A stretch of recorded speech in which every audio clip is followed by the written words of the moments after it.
Hello, everyone, and welcome to Platt's Parcel, home of Platt's poetry, Platt's prose, and of course, Platt's portrait. Remember, guys, alliteration is key, and we love the letter P. In this podcast, we explored the behind the scenes of Platt's poetry, prose, and as well as take a deeper dive into what it means to be perfectly lovable, amazingly talented, and tough. In season 4 of Platt's Portrait, we'll be shifting our focus from poetry and prose to the personal. Don't worry, there will still be poems every episode. In some episodes, it'll just be me reading from books. I am working on it, but if I'm going to be delivering more, the goal of the year is to deliver more episodes, then I have no other choice but to expand the topics of discussion, and I hope you guys don't mind that much. It's only me, myself, and I, and thoughts of my mind. Expect randomness. Expect moments where I go off script. Expect life lessons, but most importantly, expect fun. Because at the end of the day, that's funny. You can understand later in the episode. At the end of the day, that's what life is about. Finding joy. It's not just the exceptional, but also the mundane. I also hope you enjoy today's episode and whatever episode it is. And remember to follow us on all our social medias and spaces. There are links in the description. If you are on YouTube, and Anchor as well should link you all back to the Instagram page where you can find all the links you can hope for. Thank you for spending time with me today, and I hope that you have lots of fun in today's episode. My funny Valentine, sweet comic Valentine, you make me smile with my heart. Your looks are laughable, unphotographable, yet you're my favorite work of art. Is your figure less than Greek? Is your mouth a little weak? When you open it to speak, are you smart?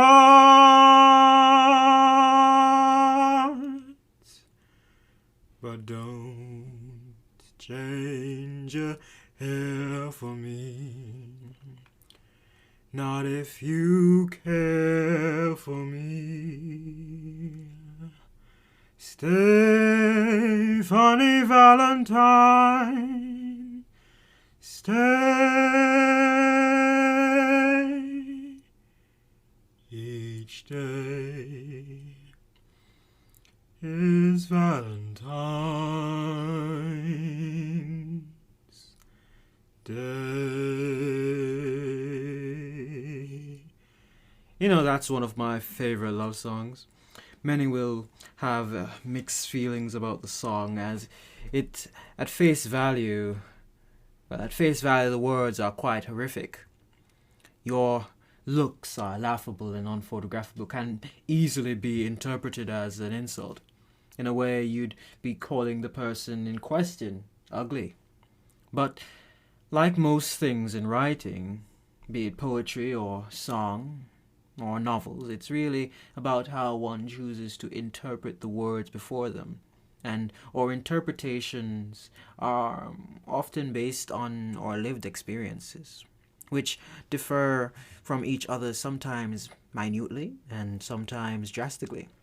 And love would indeed be one of those things that we would all have different perspectives on, and thus different interpretations of the various songs that we'd associate with love. As for this song, I interpret the words as saying the person in question is unphotographable because their natural beauty is so perfect to the speaker that the concept of capturing it through photography is impossible. It simply wouldn't be the same. Surely we or some of you guys can relate to the difference between living in the moment and looking back at the moment through phones or photos. It's really not the same feeling. So I would imagine that what the writer or the speaker of the song was trying to get to was that the person is not photographable in the sense that once you photograph them, while still beautiful, the beauty is not the same. It's not radiating the same as it would be if they were right in front of them. But let's say for a minute that we want to believe this song is calling a person less than perfect. You know, that the laughable and the unphotographable are indeed insults. One can look at the other lines of the song and conclude that while the person being described is being described as less than perfect, the person describing them does not care that they are less than perfect.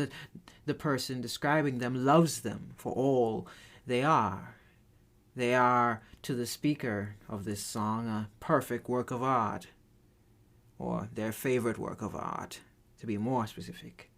And every day with them becomes Valentine's Day. So this is love. So this is love. So this is what makes life divine. I'm all aglow, and now I know the key to all heaven is mine. My heart has wings, and I can fly. I'll touch every star in the sky. So this is the miracle that I've been dreaming of. So this is love.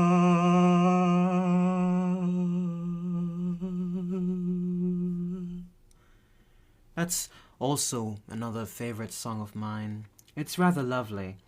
I interpret it as a person who has been going through it, to say the least. You know, all the pain and heartache, the loneliness and the empty nights, finally finding someone who loves them, just as they were about to give up on love and die. I say that this person in our song was about to give up on love because the way they describe it is as a miracle. You see, miracles are the things that rarely happen. They speak to matters we would, in a sense, wish upon a star for. Oftentimes when we are speaking of miracles, the phrase, "this will take a miracle," tends to display itself. And in large, saying that a task at hand will take a miracle means that it is nearly impossible to achieve. So the person in the song, to me, is describing the love they've found as a miracle, as it is something they never thought they'd find. It is important to see that the person, while describing the love they have found to be a miracle, also expresses that they have been dreaming of this love for some time. This, in itself, is rather paradoxical, or I suppose funny. On one hand, the person is believing that love is something far out of reach, and in the other breath, the person is dreaming of this love that is to come. It is in essence believing that something will be difficult, but also hoping that it won't be difficult in the same breath, in the same instance. That's how I interpret it anyway. My beautiful lover, when will you stop standing in your own way? I'm your bridge over trouble. The road you're taking only leads you to pain.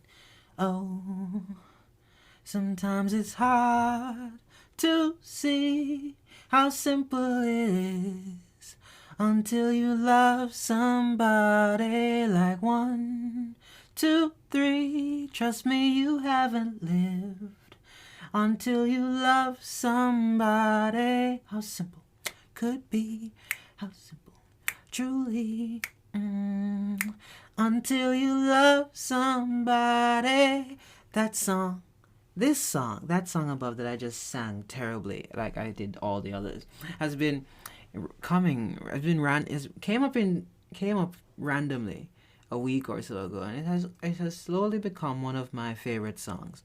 Definitely in the top 50. I listen to a lot of songs, guys. So, anyways, to me, the song is talking about trusting love and giving into love, and how once you've given into love, your life becomes truly simple. I don't think it's a person who is talking to another person, trying to convince them that they can be trusted and that they are worthy of being loved, being fallen into. I think the speaker of the song is love herself. Let me go again. The speaker of the song is love herself, speaking to those who are slow to trust her, or slow to embrace her, and slow to accept her beauty in their life. I say this because I've spent a lot of time in my life fighting love, as truly it is a painful thing. Falling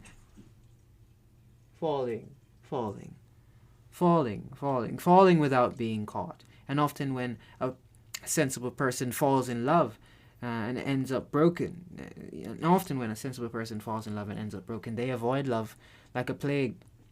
After I just stumbled over my script, but I'm going to keep going. But I don't think that we should fear love when things go south. I think we should trust love more and believe in the beauty it wishes to sell us. It wasn't love's fault that person didn't catch us. Love was there for us, not them. Love was there to capture and give us a feeling of joy beyond this world. Just because the love that we had was not reciprocated, or even if it is reciprocated, doesn't mean that the love is on a whole inherently good or evil.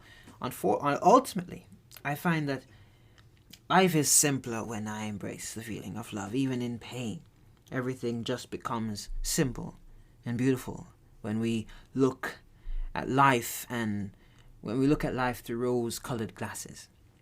Happy Valentine's Day! Or post-Valentine's Day, Platt. I don't know when I'm posting this. Probably on Tuesday, or it's going to be on a Wednesday. I don't know.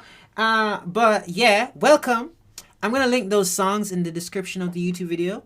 I can't I can't actually play the songs because I'd get copyright. I don't really know how that works. I'm not trying to monetize this because I really not, but I don't want to run into any issues.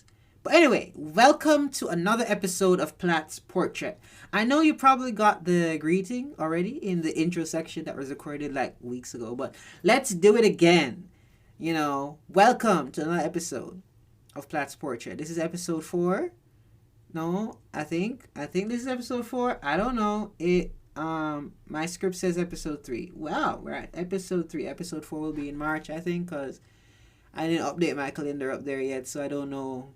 I can't even look at the wall to tell me when the next episode is going to be. So let's just say the next episode is going to be either in March or sometime around the end of February. I don't know. So, welcome to another episode. The word of the day is hopeless romantic, if you cannot tell. Above, I gave you many situations which would perfectly describe me as a hopeless romantic, or anyone as a hopeless romantic. From the first song, we focused on how the hopeless romantic chooses to see the beauty and love in everything, even the darkest and most devastating things. For our second song, we looked at how hopeless romantics are rather confusing. They have this childlike hope and belief that love is sure to come, but they also, within the same breath, realistically believe that love is a miracle and something that requires hard work to find, and then hard work or just divine intervention. And then in the third example I gave, the ultimate money line for the hopeless romantic: love makes their lives simpler. But truly, according to the internet, a hopeless romantic is someone who continues to believe in love no matter the struggles they might have experienced in the past. They choose to see the positive in relationships over the negative, believing wholeheartedly that love conquers all. Again, according to the internet, according to the Googles, according to the dictionary lords above, a hopeless romantic is someone who continues to believe in love. No matter the struggles they might have experienced in the past, they choose to see the positive in relationships over the negative, believing wholeheartedly that love conquers all. Today's episode is not about the hopeless romantic. It's about the hopeless romantic, which is what we will be calling the truly hopeless. I hope you enjoyed today's episode. I hope you enjoyed this Word of the Day segment, and I hope that you continue to come back again. But anyway, I'm going to turn it over to the future me in the rest of the episode. All right, guys? Love you. Peace out. Peace. I don't know why I'm saying peace. You're going to see me in like a couple seconds. Well, hear my voice. Anyway. Dear soulmate, I am a hopeless romantic. That means, in simple terms, I love love. I love being loved, and I do not fear falling in love, no matter the constant pain that often comes with landing on the voices of the many calling me an idiot for daydreaming of women who wouldn't dare tell me the time of day. And I justify my seemingly senseless war on love, war for love, not on love, for love, by saying one day when I land, I will land peacefully into the arms of a queen who has already fallen in love with me, or I will finally die trying to find her that makes waking up on a Monday morning a welcomed experience. I do not carry anger. For those who call me foolish, to fall in love correctly, one must not just jump into the cliff, jump from the cliff, but also be completely consumed by the mist of cliffside until mere moments away from landing. There is no chance for correction or direction. Once you surrender to the cliff, you are at the mercy of Cupid, a man-child with a most wicked sense of humor. To do such a thing willingly more than once is an act of insanity, especially when the first dive off the cliff led to a heart impaled by the spikes of rejection and its complete shattering, and the complete shattering of a mind as it played tennis with the rocks along cliff's face, and the sound led to one spirit leaving simply because the chains of being the perfect gentleman became too painful to wear. It is indeed mad, foolish, and stupid to fall in love, but to wish once more for the opportunity to fall in love, for after experiencing even a fraction of our description, that would be a darn near act of suicide or suicidal behavior. To be fair, yet a hopeless suicidal behavior, because to be fair, you are going to live when you land. You're just going to be in great pain, yet a hopeless romantic would do just that all the same, heal their wounds and crawl to the cliff and jump off happily like a fool again and again and again and again. To my soulmate, I am a hopeless romantic. I warn you sincerely that I will continue to jump over and over and over and over and over and over and over and over and over again on purpose or by accident until I fall into your arms or die trying to find you. That's my poem on hopeless romantics. You can find it on Instagram somewhere there. I won't be plugging my Instagram to the end section, but we're gonna be doing a lot of poems in this episode, showing hopelessness more than romantic life. Now, the above poem is it's a template. It's like to show you how we're gonna turn a hopeless romantic into a truly hopeless romantic. So showing hopelessness. Currently Personally, I'm not fond of Valentine's Day this year. I'm more of a hopeless romantic this year. I truly have no hope that I will fall in love. I truly have no hope that I will find someone to fall in love with me. Notice the wording there, but still, at my core, I believe the exact opposite. At my core, I would desperately to fall once more. At my core, there's a conflict. I wish desperately to fall once more, but that's just a desire.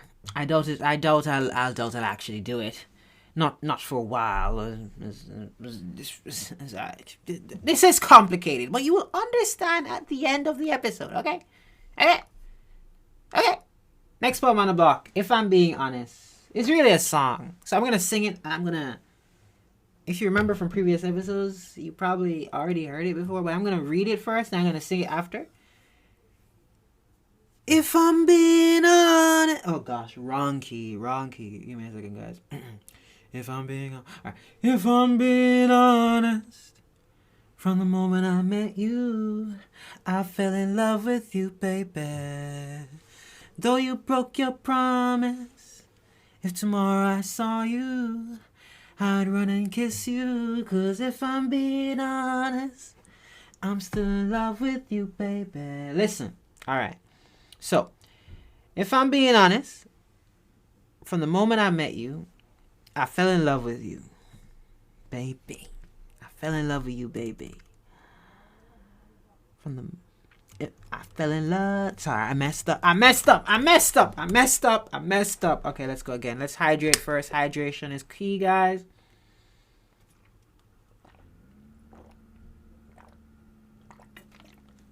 Okay. Water is life. If I'm being honest, from the moment I met you, I fell in love with you, baby. Though you broke your promise, if tomorrow I saw you, I'd run and kiss you. 'Cause if I'm being honest, I'm still in love with you, baby. That was me. That was good. That was Gucci. That's a good song. That's a good short song. I don't really think it's a song. I think it's more like a short chorus verse thing. Like you can repeat it in the chorus and then got all sort of verses. Ran all about business. I think I originally wrote that one when I was in the 8th grade, but then I revised it in the 10th or 11th grade, and then I don't know why I'm saying grade. My brain is just so 5th form. Yes, was a fun time. Ready for another one? Let's go. Let's do some haikus. Remember, haikus are like syllables, 557 or 575 or something. Wait, let's go check the Googles. Right now. Right now. What is a haiku? Here's the definition of haiku. A Japanese poem of 17 syllables, in 3 lines of 5, 7, and 5, traditionally evoking images of the natural world. So I was right, 575. You see that, guys? You see that? I know my stuff, 575. I know my stuff as a poet, guys.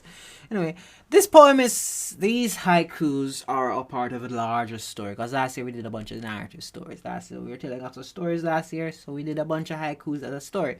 So, The Mind's Grief is a story split up into 5 haikus. Each haiku dealing with the different stages of grief. That's all you're going to get. Anger. Cupid is stupid. He should not be in charge of who does not love me. Bargaining. I don't understand. Why when I reach for roses, their thorns prick my skin. Denial. There are seasons for all. Today is not our day. Later, we'll have rain. Depression. I am alone in loneliness and feel empty in forced solitude. Acceptance. Cupid is best. If a man in selfishness will force violets on his love. Okay, now let's read them all as one thing instead of separate haikus, okay? And then you'll get the full story in one. Cupid is stupid. He should not be in charge of who does not love me. I don't understand why when I reach for roses, their thorns prick my skin. There are seasons for all. Today is not our day. Later we'll have rain. I am alone in loneliness and feel empty in forced solitude. Cupid is best. For man in selfishness will force violets on his love. I think sometimes short poems capture our feelings more so than long poems with a lot of words and not much direct substance as to what is being said. But still I believe that sometimes long poems are necessary. I want to share a poem that I'm working on, and I need to practice for a show we're performing soon. But before I do, I have two things before I do. But these short poems, I like them because you wouldn't realize that the poem is basically saying, yeah, I hate Cupid. Yeah, I think Cupid is evil. But the speaker is realizing, if it weren't for Cupid, I would have what I want. And they wouldn't have what they want. You see? Cupid, as evil as Cupid is, as much as I hate Cupid, as much as I think Cupid is just a stupid child, as much as I have written poems saying, congratulations, Cupid, you have made love hard and challenging and rough and devastating, as much as I have written, as much as I can go on a rant about Cupid and how he's such a terrible, evil man for not giving me what I want, I have to admit that I agree with him on the premise that I agree with him in certain circumstances. So let's say that a boy loves a girl, as the boys often do fall in love with girls. They always fall in love with girls. That's what boys do. Or a girl falls in love with a boy. That's what we do. We fall in love with each other, right? But the other person doesn't love them back. Nor does the other person want to love them back. So you have one party on one hand where they want them to love them and the other party doesn't want them. And then you run into a situation where if the person in love was in charge, the other person would love them, negating their wants entirely. It's almost like when someone tells you, when you have a bottle of water like I do, and someone asks you for your water, and you say no to them, and then they just come and take it. That is essentially what we're saying when we tell Cupid that I wish I was in charge. That way I would get what I want. That way I would get the love I want. Because it's about what I want. It's not about what they want. It's not about what the plan is, the overall plan of the universe is, the overall plan of God is. It's all about what I want. You see, when the hopeless romantic is so enthralled by love, they focus on what they want for the most part. What they want is love, to the point that they will hate Cupid for not giving them the love they desire. And then suddenly in hindsight, looking back, they'd be like, Cupid was right. It's wrong to force people to love me when they don't. So that's what this poem is saying. It's wrong to force people to love me when they don't. And we need someone who is stupid and not connected with how feelings work to be able to discern, to be able to explain to us why it is not okay to force people to love us. Anyway, the way this next poem works is that if I ask you a question, you're supposed to respond. It's like a conversation between two people, and you will be my second person. Here are the rules. If I ask you if you are listening to me, you say yes. If I ask you if you understand me, you say no. And if I say, do you understand me now? You are supposed to say whatever you have to say. Want to say, actually. Got it? We good? So, let's go again. Are you listening to me? You say yes. Do you understand me? You say no. Do you understand me now? You say whatever you want to say. I'm not going to answer these questions. You're going to answer these questions, and then that way you get the poem. Because you need to interact with me, guys, okay? So this poem's called Murder and Drip. I'm going to try to say it without reading it. So this might be a bit slower than the others, okay? So, Are you listening to me? Do you understand me? Okay. I feel like I keep repeating myself. But I've listened to you and I understand that sometimes I yell. And sometimes I speak a bit too fast and you don't know what the hell I just said. And then sometimes I come up with fancy phrases that don't make any sense or are hard to grasp. And yeah, although I think you're just not listening to me, I'm going to chill for a bit and try to explain to you why stopping my love for you is one of those things easier said than done. Are you listening to me? You see, I don't just have to stop loving you. I have to kill the future I had planned for us too.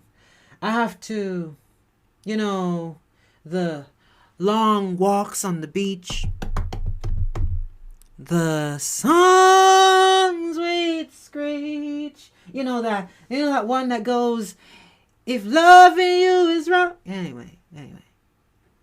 The dances we would teach. This is how I like my chicken cook speech. Are you listening to me? Let's step it up a bit. You see, I will have to eradicate the dream of one day meeting your private parts. And before you get all up in your heart, I don't mean those private parts. I mean the corners of your soul that you keep locked up in the dark. I want to hold into the light and see them like Noah's Ark. But still, I must admit that I will have to suffocate the idea of making love to you in a way that makes the moon jealous. It may only reflect the light of the sun and pull for waves that will never come. Are you listening to me? Let's step it up again. I will have to grab my proposal letter for you and hold it underwater and watch it drown. This same letter says something about loving you feels like breathing in space. Rare and impossible, like breathing underwater. This same proposal letter says something about if roses and violets are templates for near-perfect love poems, that makes you a God's near-perfect template for the perfect woman. Are you listening to me? Good. Let's step it up again. I guess next would be the wedding vows. Because the murder never ends. The wedding vows need to go too. The murder never ends. These wedding vows said something about how instead of till death do us part, I plan to cement myself. I plan to commit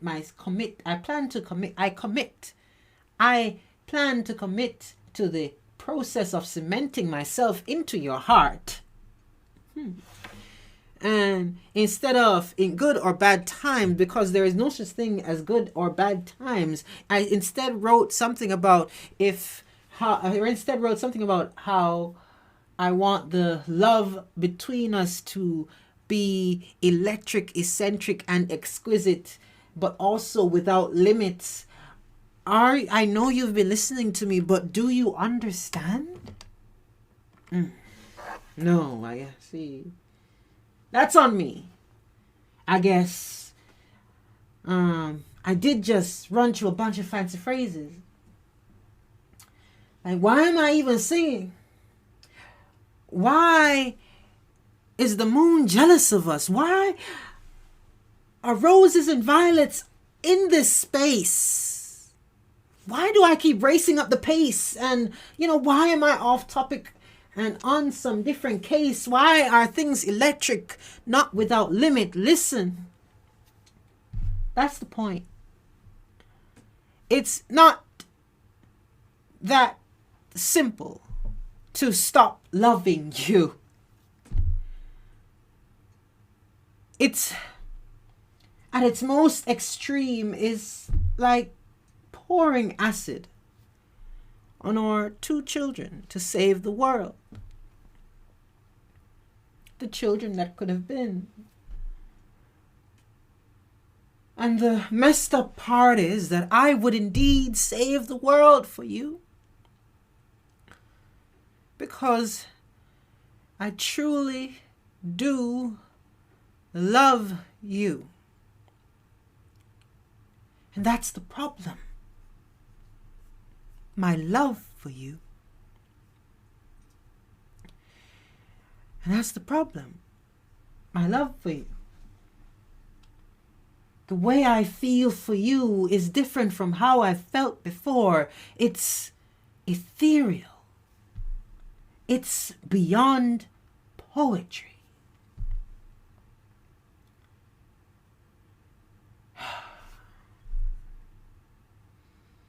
It's to just stop loving you like that in a snap. I'd risk losing the parts of me so entrenched in you that I wouldn't even recognize the reflection anymore, my reflection anymore. Are you listening to me? Good. Listen carefully. You see, eventually I will stop loving you. I must. But I'm in no rush to. You see, the web of feeling that I have the web of feeling that I find myself webbed in has slowly removed itself.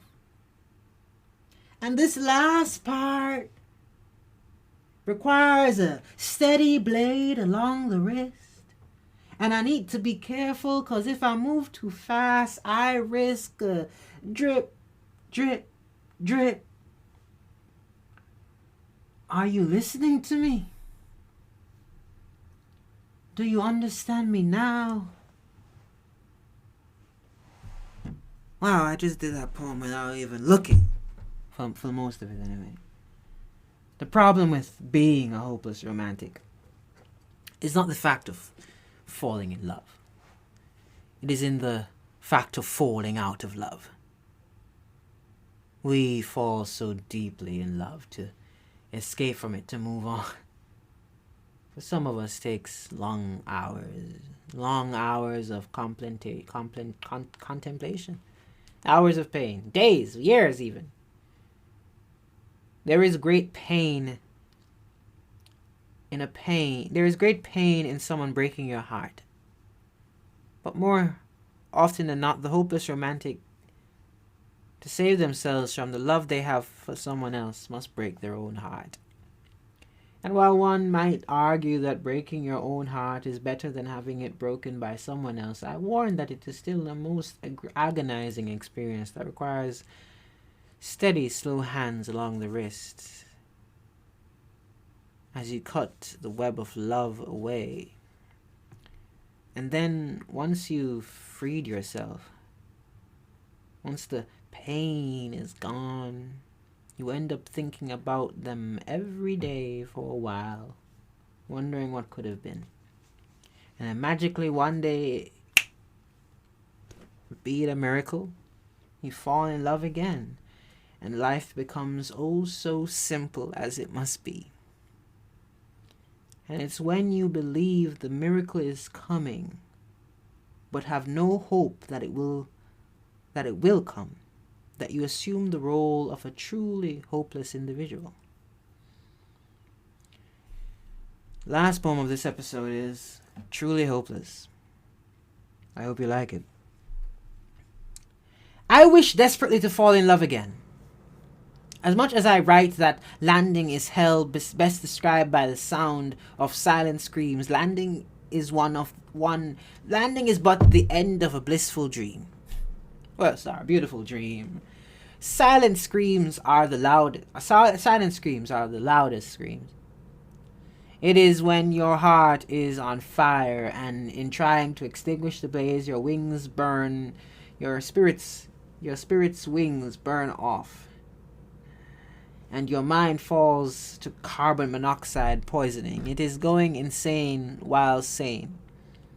is being able to function while in dysfunction, angry one minute, sad the next, happy but for only a few seconds. The only thing consistent about your reality is that you are empty, is that you are screaming. Silent screams happen when empty is the norm. When feeling nothing is a welcoming thought, and when the idea of being filled with the love you give to the world scares but excites you. Silent screams come when you realize no one will ever match your energy. When you realize no one will ever love the way you love. You see, you love by creation. They love by reconstructed replication of your creation. If that went over your head, God made man from nothing, and then man made everything else from things. If that's still not making sense, the poet writes, and later on in life someone unknown or known to them shall recite, silent screams come when you realize none can love the way you love. But while on the floor, broken, all you wish is to be loved, and that in that way by someone else. Self-love is enough for me, but the silent screams stays there, hungry. But the good thing is, the silent screams only come when you land and no one catches you, or when you are caught and then let go. The silent screams have nothing to do with falling. So again, I say that at my core, all I wish is to fall in love again. I love love. I love loving. I love the way I feel when I am falling, but I no longer care if she falls in love or catches me too. I no longer care if she rejects me. I no longer care if she accepts me, because I don't want someone to love me. I don't need someone to love me. I love me. My friends love me. My friends love me. My family loves me. And the romance I deserve, the romance I want is extraordinary. And I doubt any can give me such a thing so unearthly. But at least when in love with somebody, when falling, the scream, while loud, is no longer silent. It can be heard. So yes, at my core, I want to fall in love again. That's why I have a crush every week. Maybe she'll be the one that gets me to forget how to speak. But I have no hope of ever being loved by this crush of the week I may fall for. Nor do I mind silent screams. It has nothing to do with my insecurities, but everything to do with just accepting my reality, and that's what's truly hopeless indeed. What's truly hopeless indeed is that the idea of just being in love and not being loved in return is okay with me. Truly hopeless indeed.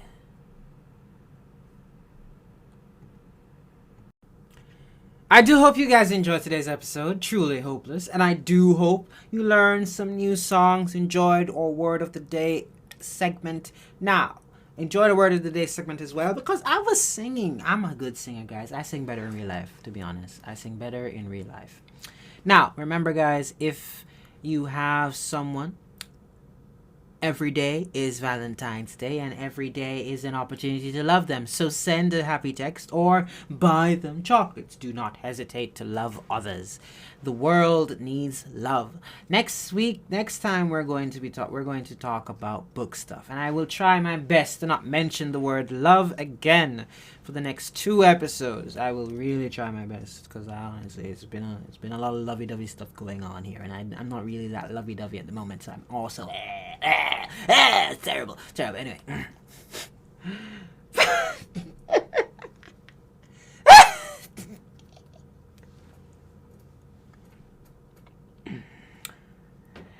If you want links to all our pages, please check the description below. We're on YouTube, and if you're over on the podcast, you will have to just follow the instructions as usual. The best way to find us is through Instagram at platt.s_parcel, and over on YouTube, some same handle. If you want some spice in your life, you can follow us on Twitter at platt_13. If you are feeling particularly generous today, I want you all to go and read our book currently posted on Wattpad and Inkit. It's called Shapeshifters. It's book 1 in a 3-part series. I'm currently working on part 2, the concept at least, and I think it's a cool book. And as always, before we go and enjoy the next 2 weeks and 2 weeks, and of course the year at large, I want to remind you all that you are perfectly lovable, meaning you are worthy of being loved, no matter what the circumstances are. That you are amazingly talented, able to create many and any awesome and creative things with the raw talent you possess, skill you possess. And of course, remember, my lovely Platts, the most important part of our definition of who the Platt community is that you are tough, meaning that you can handle anything that life throws at you, and you know how to handle it as well. You don't just brute force everything. You know which tool in your arsenal to use. You know, bow and arrow, sword, mace, therapy. Anyway, have a blessed day, all, and to all a good day or good night. You know, I was gonna do a Santa thing. Oh, before I leave, remember, guys, hydration.